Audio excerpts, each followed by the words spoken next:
Nadine Wicaksana, usianya 36 tahun, istri dari seorang pengusaha real estate ternama, Adrian Wicaksana, pria yang sangat dicintainya di masa lalu. Kini, rumah mereka yang berdiri megah di jantung Menteng tak lagi hangat. Terlalu banyak ruang kosong, terlalu sedikit percakapan. Pagi dan malam dilalui dengan protokol.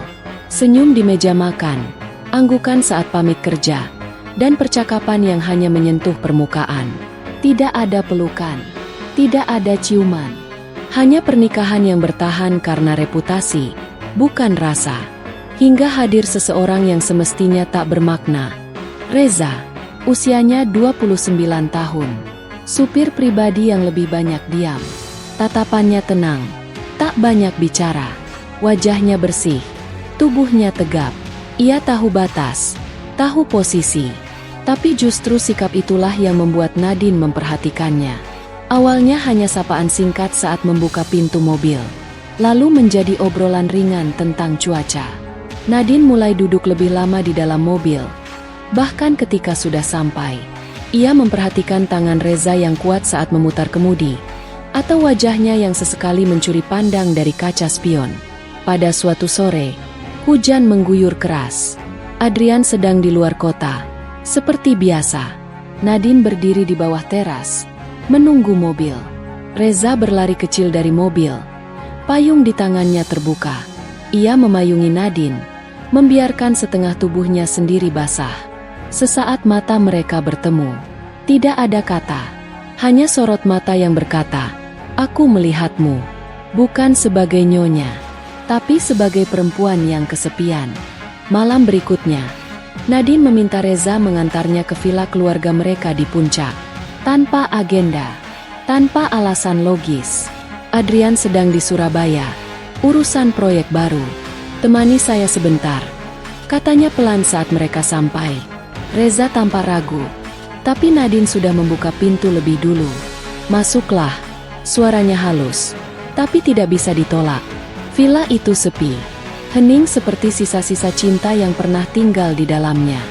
Nadine membuat teh, menuangkan kedua cangkir, lalu duduk menghadap Reza yang masih kaku di kursi seberang. "Kau tahu," katanya pelan sambil menatap uap teh yang mengepul. "Perempuan bisa mati perlahan.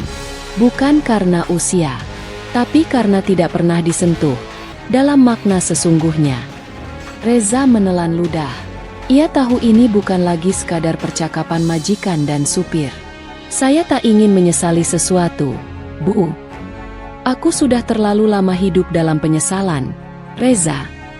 Lalu Nadine berdiri, berjalan perlahan ke arahnya. Ia tidak menyentuh, hanya berdiri dekat sekali. "Kalau malam ini kau pergi, aku takkan menghentikanmu. Tapi jika tetap di sini, jangan berlagak tidak mengerti." Dan Reza, pria sederhana yang selama ini hidup dalam garis batas, malam itu melangkah melewatinya. Bukan karena nafsu, tapi karena dua jiwa yang lelah memilih untuk berhenti berpura-pura. Reza pun memberikan malam yang indah untuk Nadine, bahkan hingga Nadine menjerit puas. Pagi harinya, kabut menggantung rendah di luar jendela. Nadine bangun lebih dulu. Reza sudah tidak ada di kamar. Ia menemukannya di luar, berdiri di samping mobil seperti biasa, dengan jas dan sikap siap sedia. Semua kembali seperti semula, tapi tak ada yang benar-benar sama. Dalam perjalanan pulang ke Jakarta, Nadine duduk diam di kursi belakang. Reza menyetir tanpa menoleh. Tapi dari kaca spion, sesekali, pandangan mereka bersinggungan. Tidak ada janji, tidak ada kepastian. Hanya sisa hangat dari satu malam yang tak akan pernah diulang, tapi tak bisa dilupakan. Adrian tidak pernah tahu, dan mungkin tak akan pernah tahu. Tapi sejak malam itu, Nadine tak lagi merasa mati di dalam dirinya. Ia telah menyentuh sesuatu yang dilarang, dan menemukan bahwa ia masih hidup.